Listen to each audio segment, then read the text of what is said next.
اور اللہ کی بارگاہ میں التجائیں ہوں، اے اللہ ہمارا گھرانہ تیرے دربار میں حاضر ہے، اے اللہ افطار کا وقت ہے، 10 لاکھ بخشے جائیں گے، اس بخشے جانے والوں میں ہماری فیملی کا، ہمارے گھر بار کا نام لکھ دے۔ تو اے میرے اسلامی بھائیوں، پردے میں جو مجھے انٹرنیٹ پر اسلامی بہنیں سن رہی ہیں، بعد میں سنیں، کچھ ایسا انتظام گھر میں کریں کہ 10 15 20 منٹ پہلے اب سارے کاموں سے فارغ ہو جائیں، اب دعاؤں میں گزاریں، افطار کا وقت افطار سے پہلے بھی دعا کریں، مگر جو خاص مقبولیت کی گھڑیاں ہیں وہ عین افطار کے بعد ہیں۔ افطار میں لگ جاتے ہیں ہم، کوئی کھجور کھا لی، پانی پی لیا، دوبارہ ہاتھ اٹھائیں، دوبارہ مانگیں، یہ وقت ہے مانگنے کا، یہ قبولیت کی گھڑیاں ہیں۔ اللہ کرے کہ ہم ان لمحات کو پراپر انداز میں، صحیح انداز میں گزارنے میں کامیاب ہو جائیں۔ آپ کے گھر پہ جیسا مہمان آتا ہے آپ ویسی تیاری کرتے ہیں نا، کوئی دور کا مہمان، نارمل مہمان، آپ نارمل سی تیاری کرتے ہیں،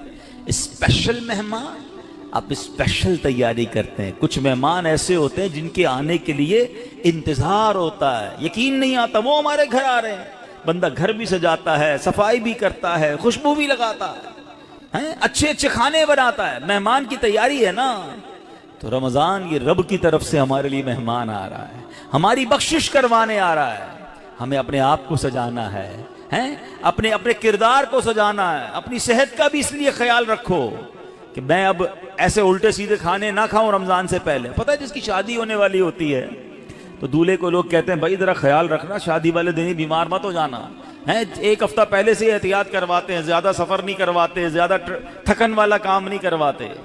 تو کیا ہی اچھا ہو کہ ماہ رمضان سے پہلے ہم اپنی صحت کا خیال رکھیں، تھوڑا سا ریسٹ کریں۔ مجھے روزے رکھنے ہیں، مجھے انشاءاللہ تراویاں پڑھنی ہیں، اپنے کام کاج کو موڈیفائی کریں۔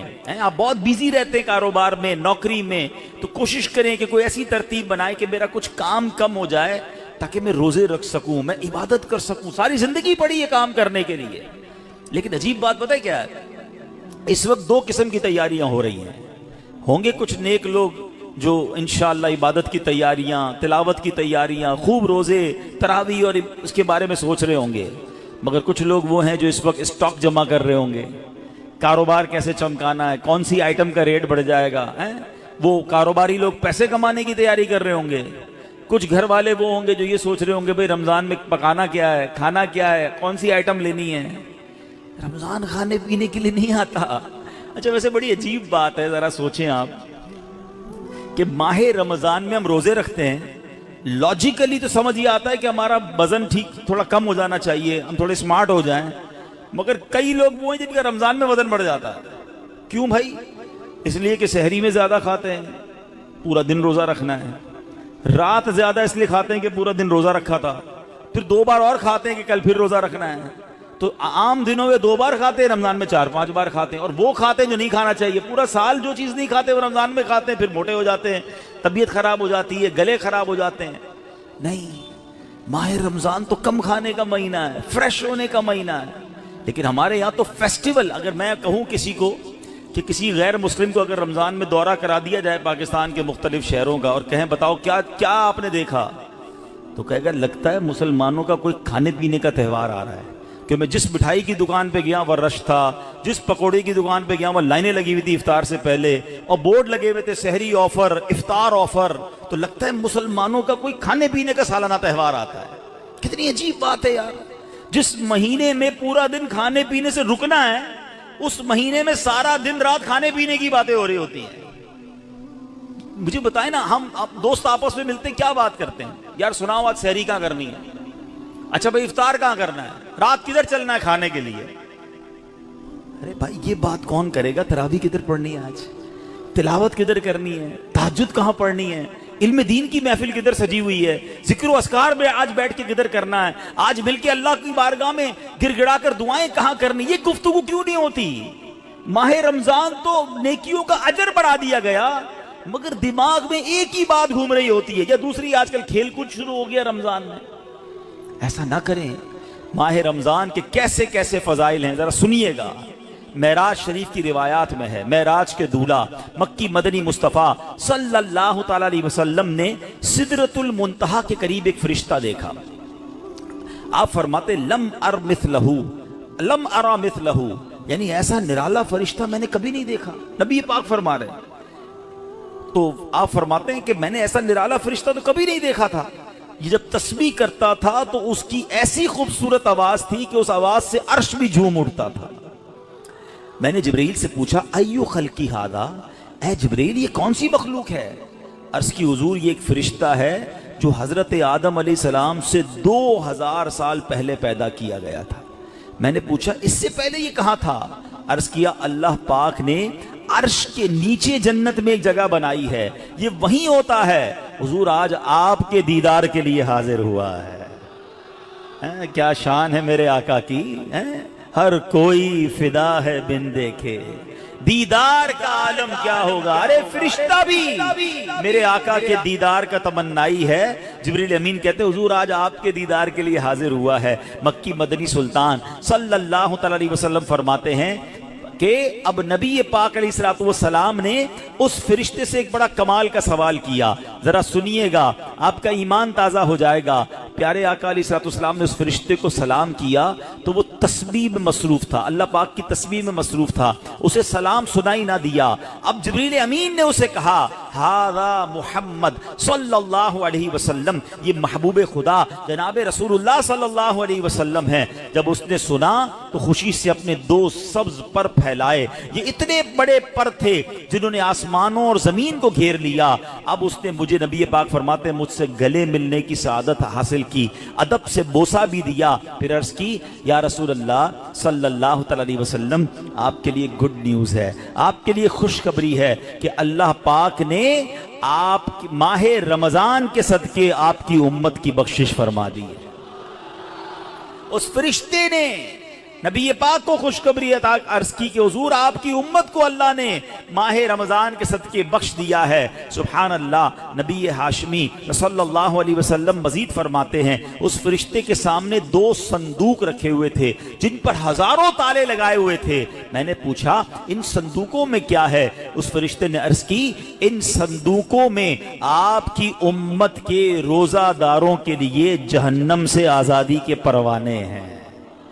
آئے ہائے، ہماری آمد ہماری مغفرت کا انتظام پہلے ہی رب نے فرما دیا ہے. کاش ہم ماہ رمضان کے قدردار بن جائیں. اے گناہگاروں تمہاری سمجھ لو بات بن آئی ہے، عاصیوں کی مغفرت کا لے کر آیا ہے پیام. جھوم جاؤ مجرموں رمضان ماہ غفران ہے. بھائیوں بہنوں کرو سب نیکیوں پر نیکیاں، پڑ گئے دوزخ پہ تالے قید میں شیطان ہے. اللہ اکبر. تو اے میرے پیارے اسلامی بھائیوں یہ اس قدر مبارک مہینہ ہے کہ اللہ کریم اس مہینے میں رحمتوں اور برکتوں کے دروازے کھول دیتا ہے. اس مہینے میں مغفرتوں کے انتظام ہو گئے ہیں. اللہ کرے کہ ہم ماہ رمضان کی قدر کرنے والے بن جائیں. رب عز و جل قرآن مجید میں اس ماہ مبارک کے بارے میں فرماتا ہے. ماہ رمضان کی آپ اہمیت کا اندازہ اس بات سے بھی لگائیں کہ پورے قرآن میں صرف ایک ہی مہینے کا ذکر ہے، اور وہ مہینہ کون سا ہے؟ وہ مہینہ ماہ رمضان ہے. اللہ قرآن میں فرماتا ہے بسم اللہ الرحمن الرحیم شہر رمضان الذی انزل فیہ القرآن ھدی للناس وبینات من الھدی والفرقان فمن شہد منکم الشہر فلیصم. ترجمہ کنز العرفان. رمضان کا مہینہ ہے جس میں قرآن نازل کیا گیا، جو لوگوں کے لیے ہدایت اور رہنمائی ہے اور فیصلے کی روشن باتوں پر مشتمل ہے. تو تم میں جو کوئی یہ مہینہ پائے تو ضرور اس کے روزے رکھے. سبحان اللہ. اے میرے پیارے اسلامی بھائیوں رمضان کا مہینہ کیا خوبصورت فرمایا کہ جو اس مہینے کو پائے وہ روزے رکھے. پیارے اسلامی بھائیوں رمضان المبارک کی شان کیسی ہے. یہ مہینے جس کو بھی رمضان ملتا ہے نا اس کو گویا لاٹری لگتی ہے. میں آپ کو واقعہ سناتا ہوں، بہت امیزنگ واقعہ ہے. پیارے آقا علیہ الصلوۃ والسلام کی بارگاہ میں حضرت بہت اچھے بڑے صحابی ہیں، بلند مرتبہ صحابی ہیں، حضرت طلحہ بن عبید اللہ رضی اللہ تعالیٰ عنہ. فرماتے ہیں کہ ایک مرتبہ 2 شخص نبی پاک کی بارگاہ میں ایک ساتھ آئے. دونوں نے کلمہ پڑھا، صحابی ہونے کا درجہ حاصل کر لیا، بڑے نیک اور پرہیزگار تھے، اور ان میں سے ایک عبادت اور ریاضت میں بہت زیادہ محنت کرتے تھے. جو زیادہ عبادت گزار تھے یہ ایک مرتبہ ایک غزوے میں شریک ہوئے اور شہید ہو گئے. جہاد میں گئے اور شہید ہو گئے، اور 1 سال بعد دوسرے جو صحابی تھے ان کا بھی انتقال ہو گیا. ٹھیک ہے. حضرت طلحہ فرماتے ان دونوں کے دنیا سے جانے کے بعد ایک رات میں نے خواب میں دیکھتا ہوں کہ میں جنت کے دروازے پر کھڑا ہوں, یہ دونوں صحابی رسول وہاں موجود ہیں. اتنے میں جنت کے اندر سے کوئی باہر آیا, وہ صحابی جن کا انتقال 1 سال بعد ہوا تھا انہیں لے کر جنت میں چلا گیا. تھوڑی دیر کے بعد دوبارہ وہ فرشتہ آیا اور جو صحابی 1 سال پہلے شہید ہوئے تھے ان کو بعد میں جنت میں لے کر گیا. اب بات سمجھ آ رہی ہے؟ جو شہید ہوئے, زیادہ عبادت کرتے تھے, وہ بعد میں جنت میں گئے, اور جو 1 سال بعد جن کا انتقال ہوا, جو اتنی عبادت نہیں کرتے تھے مگر وہ جنت میں پہلے چلے گئے.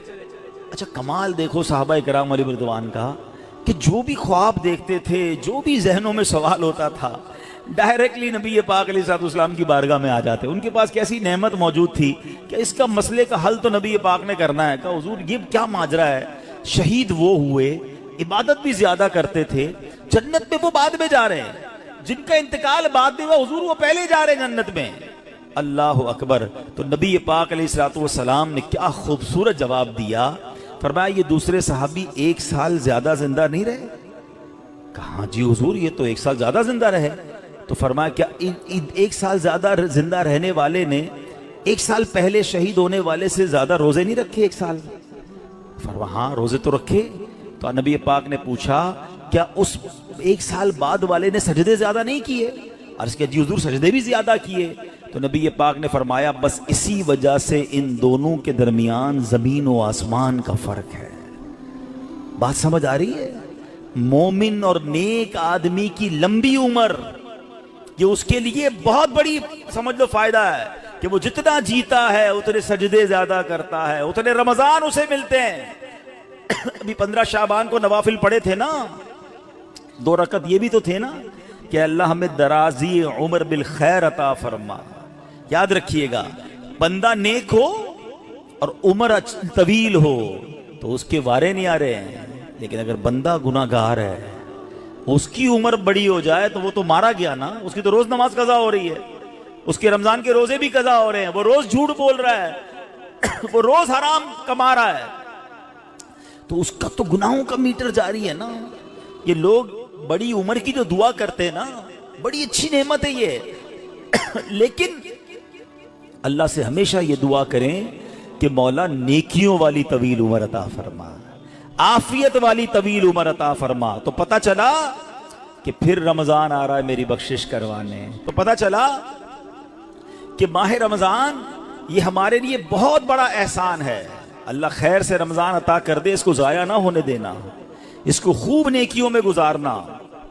پچھلے گناہوں کی معافی کا ایک اور چانس دیا جا رہا ہے, مغفرت کا گویا ایک اور موقع آنے والا ہے. اللہ کرے کہ ہم اس کی قدر کرنے میں کامیاب ہو جائیں.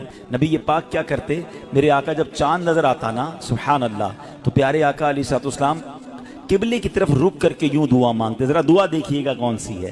آقا کی دعا کیا ہوتی, اللہم اہلہ علینا بالامن والامانہ والسلامت والعافیت المجللت ودفاع الاسقام والعون علی الصلاة والصیام والقیام وتلاوت القرآن. اللہم سلمنا لرمضان وسلمہ منا حتی ینقضی وقد غفرت لنا ورحمتنا وعفوت عنا. اے اللہ اس چاند کو ہم پر امن و امان, سلامتی, مکمل عافیت اور بیماریوں سے حفاظت کا ذریعہ بنا, اور نماز, روزے, عبادت اور تلاوت قرآن پر مدد کا سبب بنا. اے رب کریم ہمیں رمضان کی وجہ سے سلامتی عطا فرما, یعنی اسے ہمارے لیے سلامتی والا بنا اور اسے ہم سے سلامتی عطا فرما, یہاں تک کہ جب یہ رخصت ہو تو تیری مغفرت و رحمت اور عفو درگزر ہمارا یقینی مقدر بن چکا ہو. سبحان اللہ. تو پتہ چلا رمضان مبارک کی آمد پر خوشخبریاں دینا, لوگوں کو مبارکباد دینا, یہ اچھا کام ہے. انشاءاللہ اگر ہم رمضان کی آمد کی خوشی بنائیں گے, اللہ کی رحمت جوش میں آئے اور کاش ہم جنت کے حقدار بن جائیں. مگر ایک احتیاط اس میں کرنی ہے.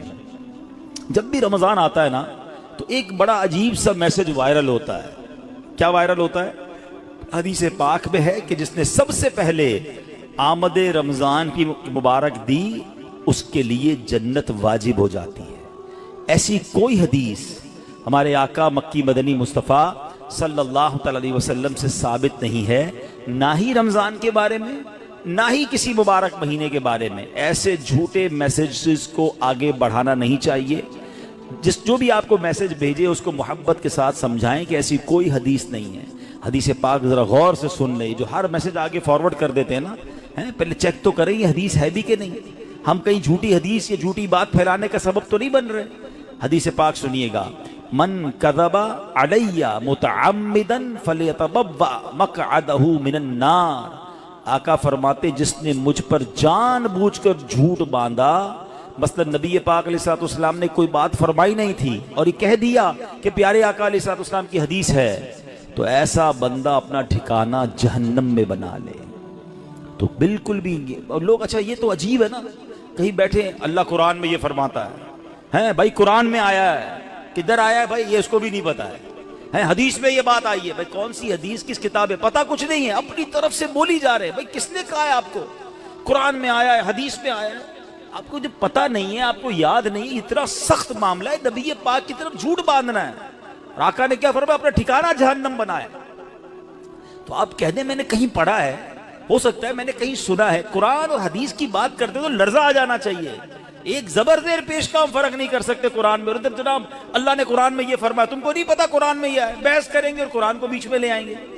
یہ ہماری خواتین بھی بہت کرتی ہیں، تو مہربانی کر کے اسے توبہ کریں، اور ان معاملات میں جب تک آپ کے سامنے، آپ دیکھیں آج کروڑوں لوگوں کی تقدیریں بدلنے والے، لاکھوں ہزاروں حافظ اور عالم بنانے والی شخصیت امیر اہل سنت، نہ جانے کتنی ہزاروں ان کو حدیثیں یاد ہوں گی، کتنی روایتیں اور آیتیں یاد ہیں، مگر آج بھی آپ مدنی مذاکرے میں دیکھیں یہ کیوں، یہ ہماری تربیت کے لیے کہ وہ پہلے قرآن کی کوئی آیت پڑھنی ہے تو لکھا ہوا سامنے لاتے ہیں، حدیث پڑھنی ہے تو پورا پڑھ کے سناتے ہیں، تاکہ ایگزیکٹلی وہی لفظ لوگوں کے سامنے جائے جو نبی پاک کے مبارک دہن مبارک سے نکلا ہے۔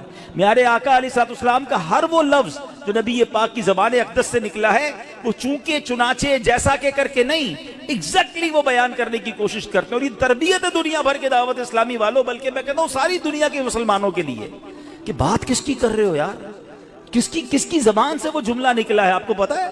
پوچھو میرے اعلیٰ حضرت سے وہ زبان کیسی ہے، اس کی گفتگو کیسی ہے۔ میرے رضا کہتے ہیں وہ دہن جس کی ہر بات وحی خدا، وہ دہن جس کی ہر بات وحی خدا، چشمہ علم و حکمت پہ لاکھوں سلام، وہ زبان جس کو سب کن کی کنجی کہیں، اس کی نافذ حکومت پہ لاکھوں سلام۔ تو ہماری آپ کی جرت نہیں ہونی چاہیے کہ حدیث میں اپنی طرف سے حاشیے لگائیں، اپنی طرف سے معاذ اللہ قرآن پاک کے بارے میں بعض اوقات تو یہ بات ایمانیات پر آ جائے گی، اگر اپنی طرف سے کوئی بات ایڈیشن کر رہا ہے تو بڑے احتیاط کی حاجت ہے۔ البتہ ماہ رمضان ایک اور خوبصورت آیت سنیے گا، اس میں قرآن پاک نے جو ہم پر رمضان کے روزے فرض کیے گئے نا، اس کا ریزن بیان کیا، یعنی ہماری شریعت ہم سے چاہتی کیا ہے۔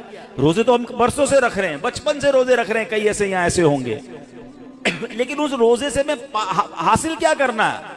قرآن کیا فرماتا ہے سنو، اللہ قرآن میں فرماتا ہے یا ایھا الذین آمنوا کتب علیکم الصیام کما کتب علی الذین من قبلکم، اے ایمان والو تم پر روزے فرض کیے گئے جیسے تم سے پہلے لوگوں پر فرض کیے گئے تھے، مگر آگے ریزن بتایا گیا کیوں کیے گئے، لعلکم تتقون، قرآن کہتا ہے تاکہ تم پرہیزگار بن جاؤ۔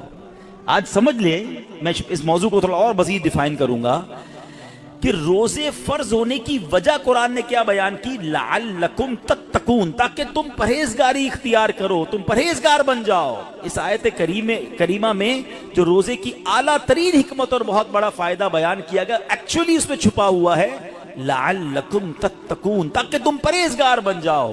اے میرے پیارے اسلامی بھائیوں، پتہ چلا کہ مبارک مہینہ ہے جس میں ہمیں تقوی حاصل کرنا ہے۔ آپ نے علماء کرام کا بیان سنا ہوگا، وہ بعض علماء کہتے ہیں الحمدللہ رب العالمین والعاقبۃ للمتقین، اس کا معنی پتہ ہے؟ اے ہائے، یقین کریں کبھی کبھی خطبہ ہی ہلا دیتا ہے یہ جملہ، اگر سمجھ آ جائے نا کہ تمام تعریفیں اس رب کے لیے ہیں جو عالمین کا رب ہے، والعاقبۃ للمتقین، جو آخرت ہے نا، جو بعد والی زندگی ہے وہ ہے ہی متقین کے لیے، تو ہم کدھر جائیں گے؟ اگر ہم متقین نہیں ہیں، متقیوں میں نہیں ہیں، تو پھر ہمارا کیا بنے گا؟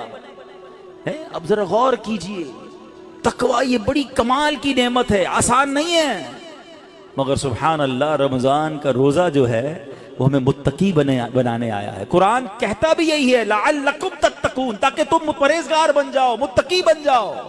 سبحان اللہ، تقوی کتنی بڑی دولت ہے. حضرت ابو سعید خدری رضی اللہ تعالیٰ عنہ سے روایت ہے، رسول اکرم نور مجسم شفیع معظم صلی اللہ علیہ وسلم نے ایک صحابی کو نصیحت کرتے ہوئے فرمایا علیک بتقوی اللہ فإنہ جماع کل خیر، تم پر تقوی لازم ہے کہ بے شک تقوی تمام بھلائیوں کا مجموعہ ہے. تمام بھلائیوں کا کمبینیشن کیا ہے؟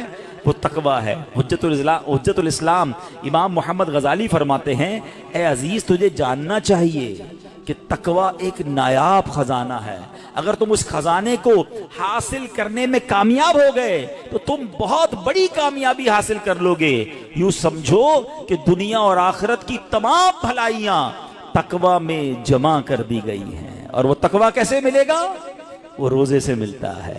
اگر بندہ صحیح معنوں میں روزہ رکھ لے تو انشاءاللہ وہ تقوی اختیار کر لے گا. تو اے میرے پیارے اسلامی بھائیوں، اب ذرا غور کیجئے. ایکچولی رمضان کو نئی زندگی پانے کا مہینہ قرار دیا گیا، نشاط ثانیہ. یہ بڑی کمال کی بات سنیے گا. شاید آپ کو حیرانی ہوگی کہ صوفیہ کرام کے مطابق انسان 2 مرتبہ پیدا ہوتا ہے. ہر انسان، صوفیہ کرام کہتے ہیں 2 مرتبہ پیدا ہوتا ہے.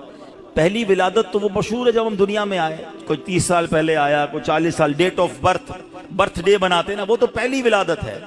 فرمایا دوسری ولادت وہ ہوتی ہے کہ جب بندہ دل کی پاکیزگی حاصل کر لیتا ہے، جب بندہ باطنی بیماریوں سے، حرص، لالچ، ہوس، دنیا کی محبت، تکبر، خود پسندی سے اپنے آپ کو پاک کر لیتا ہے.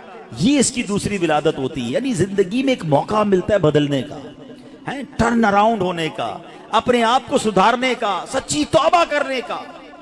ایک بار پھر رمضان آ رہا ہے، آؤ دوبارہ جی لیتے ہیں، آؤ دوبارہ بدل جاتے ہیں، آؤ اپنے رب سے دوستی کر لیتے ہیں. جو زندگی گزری ہمیں سب کو معلوم ہے کیسی گزری، کیوں نہ یہ رمضان نشاط ثانیہ کا اپنے آپ کو بدلنے کا مہینہ بنا دیں. اللہ نے پھر موقع دے دیا ہے. اے میرے پیارے اسلامی بھائیو، اس بات کو اس طرح سمجھیے، ایک بزرگ بڑی عمر کے تھے، ان کی عمر 60 یا 70 سال تھی، بال بھی سفید تھے. کسی نے کہا حضور آپ کی عمر کتنی ہے؟ کہتے 4 سال. حضور کیوں مذاق کر رہے ہیں؟ اتنی بڑی عمر ہے، آپ کے تو اپنے پوتے پوتیاں ہوں گی، آپ کہہ رہے ہیں 4 سال عمر ہے.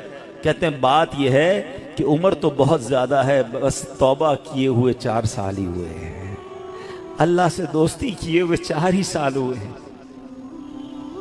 باقی زندگی تو کھیلوں میں، گناہوں میں گزار دی ہے. اب آپ سنبھالیں تو کام اپنے سنور جائے، ہم نے تو کمائی سب کھیلوں میں گوائی ہے. پتہ نہیں ہم کب بدلیں گے، کب وہ زندگی پھر حاصل کریں گے، ورنہ زندگی کیسے گزر رہی ہے ہم میں سے بہت سارے اچھی طرح جانتے ہیں کہ صبح ہوتی ہے، شام ہوتی ہے، زندگی یوں ہی تمام ہوتی ہے.